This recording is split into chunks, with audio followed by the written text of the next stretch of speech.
Hello दोस्तों, नमस्कार। आपके अपने यूट्यूब चैनल पर आपका स्वागत है। इस वीडियो में हम बात करेंगे कुछ इम्पोर्टेंट अपडेट के बारे में, खबरों के बारे में। इज़राइल ईरान वॉर को लेकर कुछ खबरें हैं, साथ ही कई सारी कंपनियों में भी अपडेट है।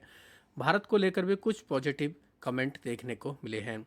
वीडियो शुरू करने से पहले कहना चाहूँगा, अगर किसी ने चैनल पर फर्स्ट टाइम विजिट किया है तो चैनल को सब्सक्राइब कर लें और बेल आइकन को ज़रूर दबा लें। तो दोस्तों, रोजाना की तरह आज भी बाजारों में काफ़ी ज़्यादा प्रेशर देखने को मिला। हालांकि बीच में बाजार ने रिकवर करने की कोशिश की थी, लेकिन बाद में फिर से हम लोगों को गिरावट का माहौल देखने को मिला। निफ्टी 50 लगभग 1% टूटकर बंद हुआ। सेंसेक्स में भी लगभग 1% के आसपास की हमें गिरावट देखने को मिली है। रीजन सीधा सीधा एक ही है, क्रूड ऑयल के प्राइस बढ़ना, इजराइल ईरान का वार बढ़ना।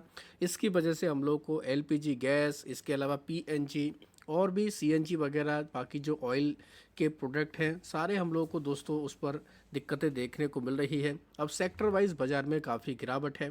एफएमसीजी सेक्टर में भी गिरावट है और साथ ही केमिकल सेक्टर वाली कंपनी में भी गिरावट है। इनके अलावा ऑटो सेक्टर में भी गिरावट है, क्योंकि दोस्तों सारी सप्लाई चेन प्रभावित हो चुकी है। इसका बाज़ार के ऊपर इम्पैक्ट देखने को मिल रहा है। ब्रेंट क्रूड की अगर बात की जाए तो सुबह के समय तो ये $101 के ऊपर जा चुका था, हालांकि अभी $96 के आसपास है। तो कहने का मतलब यह है कि इसमें भी काफ़ी उतार चढ़ाव हो रहा है और इसी का इम्पैक्ट बाज़ार पर पड़ रहा है। इसकी वजह से क्या हो रहा है दोस्तों, जिन कंपनियों में जो कंपनियां इससे रिलेटेड काम करती, खासतौर पर गैस से रिलेटेड काम करती, तो उनकी कंपनियों में काफ़ी अच्छा मोमेंटम है। अडानी टोटल गैस में अगर 2 दिन में देखा जाए 28% तक ये कंपनी भाग चुकी है। आज भी इसमें अच्छा मोमेंटम देखने को मिला। गुजरात गैस में भी अच्छा खासा मोमेंटम देखने को मिला है। तो गैस वाली कंपनी में काफ़ी ज़बरदस्त माहौल है। पेट्रोल डीजल की अगर बात की जाए, उससे रिलेटेड जो कंपनियां जुड़ी हुई हैं, कुछ कंपनी में अच्छा खासा मोमेंटम रहा, कुछ कंपनियों में काफ़ी ज़्यादा हम लोगों को प्रेशर भी देखने को मिला है। लेकिन सबसे बड़ा दोस्तों एक जो पॉइंट देखने को मिल रहा है वो ये है कि पेट्रोल डीजल के अलावा जो गैस के ऊपर डिपेंडेंट हम लोगों को दोस्तों, रेस्टोरेंट हो, घर हो या फिर और भी कई सारी चीज़ें हों, उसको दोस्तों अब क्या कर रहे हैं, इस पर ये हम लोगों को दूसरी तरफ शिफ्ट होते हुए देखने को मिल रहे, खासतौर पर इलेक्ट्रिक को लेकर, यानी कि बिजली से चलने वाले उपकरण को लेकर दोस्तों अब एक तरीके से खबरें आ रही हैं कि लोग उस पर शिफ्ट करने की कोशिश कर रहे हैं।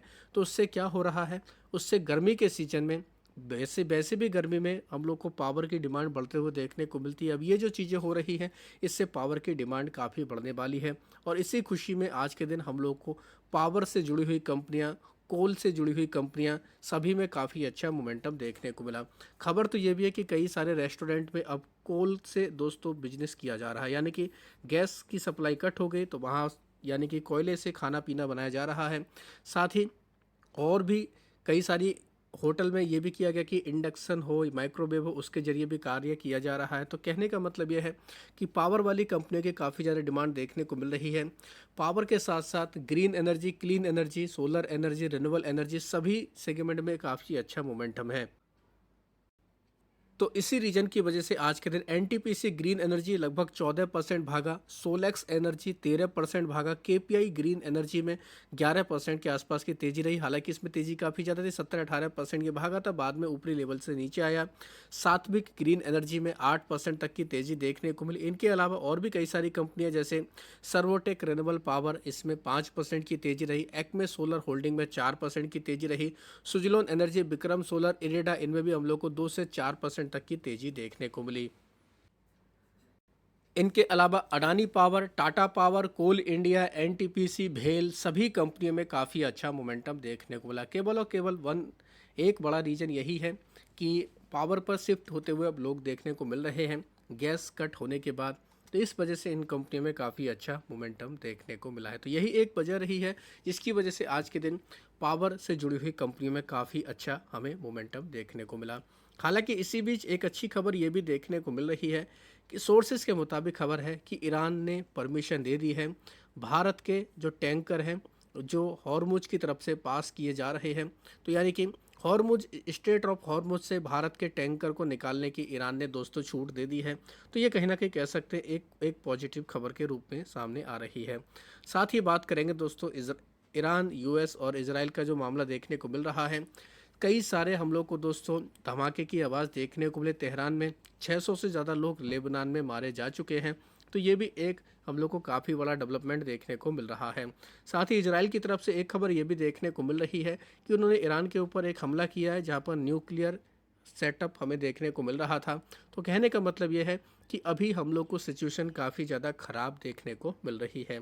कुछ कंपनियों में अपडेट भी आए, जैसे अडानी पोर्ट की बात करें, इन्होंने दोस्तों नोट्स जो देखने को मिलते हैं, एक तरीके से ये हम लोग को पेपर देखने को मिलता है जिसके ज़रिए ये फंड रेज करते हैं। इस पर इन्होंने बाईबैक किया है 199.5 मिलियन डॉलर का, ये जिसमें से हम लोग को कैश टेंडर $495 मिलियन का देखने को मिलता था, तो उसमें से इन्होंने इतना बाईबैक किया है। इस वजह से ये कंपनी फोकस में रही। एचसीएल टेक्नोलॉजी में खबर है कंपनी ने एक्सपेंड किया है गूगल क्लाउड के साथ में अपनी पार्टनरशिप को। ये दोस्तों एआई एडॉप्शन पर काम करने वाले हैं। तो ये एक अपडेट है एचसीएल टेक में। सीगल इंडिया की बात करेंगे, इन्होंने जॉइंट वेंचर किया है, इनको 4 सड़क बनाने के प्रोजेक्ट मिले, 2150 करोड़ का ऑर्डर है, अरुणाचल प्रदेश में इनको लेकर ये काम करना है। साथ ही बात करेंगे इंडिगो के बारे में, यानी इंटरग्लोब एविएशन के बारे में। फ्यूल की दिक्कत की वजह से वैसे भी ये कंपनी काफ़ी प्रेशर में है। अब हम लोग को सिटी की तरफ से एक रिपोर्ट देखने को मिली है, इनकी तरफ से इस कंपनी के टारगेट को कट किया गया है क्योंकि जियोपॉलिटिकल जो अनसर्टेनिटी देखने को मिल रही है, इसकी वजह से कंपनी के बिजनेस पर इम्पैक्ट पड़ने वाला है।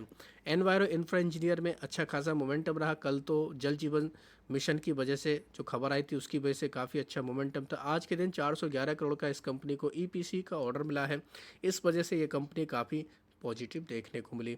बियाटेक पबाग, इसमें भी 4% तक की तेज़ी रही। 1000 करोड़ का कंपनी को पीपीपी ऑर्डर मिला है, इस वजह से भी ये कंपनी काफ़ी ज़्यादा हम लोग को फोकस में देखने को मिली है।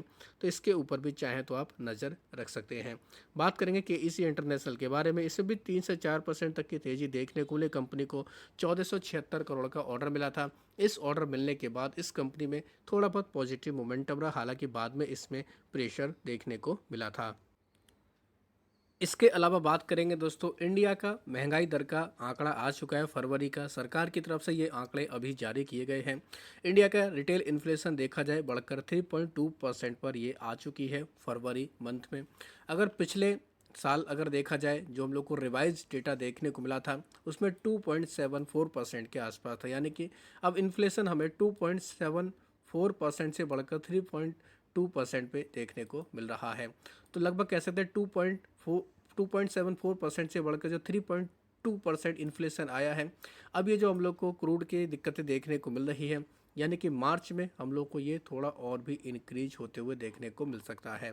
तो इन्फ्लेशन के फ्रंट पे देखें तो ये कहीं ना कहीं एक काफ़ी इंपॉर्टेंट अपडेट है, चाहे तो आप इसको डिटेल में जाकर पढ़ सकते हैं। तो देख सकते हैं आप लोग, इंडिया का रिटेल इन्फ्लेशन इस बार 3.21% आया है, फरवरी का ये आंकड़ा देखने को मिल रहा है। साथ ही हम लोगों को देखा जाए फूड, बेवरेजेस, क्लोथिंग और हाउसिंग के, ये हम लोग को सर्विस के प्राइस बढ़ते हुए देखने को मिले, इसकी वजह से काफ़ी ज़्यादा दिक्कतें हुई है। जनवरी में अगर देखा जाए ये 2.75% के आसपास था। साथ ही 2024 का बेस देखा जाए, उससे देखा जाए तो उससे भी बढ़कर आया है। फूड इन्फ्लेशन अगर देखें तो ये हम लोग को 2.13% तक देखने को मिला। साथ ही inflation under old CPI series का देखा जाए 2012 का जो हमें देखने को मिलता था बेस ईयर, 1.3%, और दिसंबर में 0.7% के आसपास देखने को मिल रहा था। सबसे इम्पॉर्टेंट पॉइंट क्या दोस्तों, अनुमान कितना था, 3.1% के आसपास का इन्फ्लेशन का अनुमान था। तो उसके अकॉर्डिंग देखें तो ये इन्फ्लेशन बढ़कर आया, 3.21% आया, जबकि अनुमान 3.1% के आसपास था। ये काफ़ी चौंकाने वाला डेटा है दोस्तों। इसकी वजह से कह सकते हैं बाज़ार के ऊपर हमें रिएक्शन भी देखने को मिल जाएगा, तो इसके ऊपर भी चाहे तो आप नज़र रख सकते हैं। काफ़ी इम्पोर्टेंट ये डेटा देखने को मिल रहा है।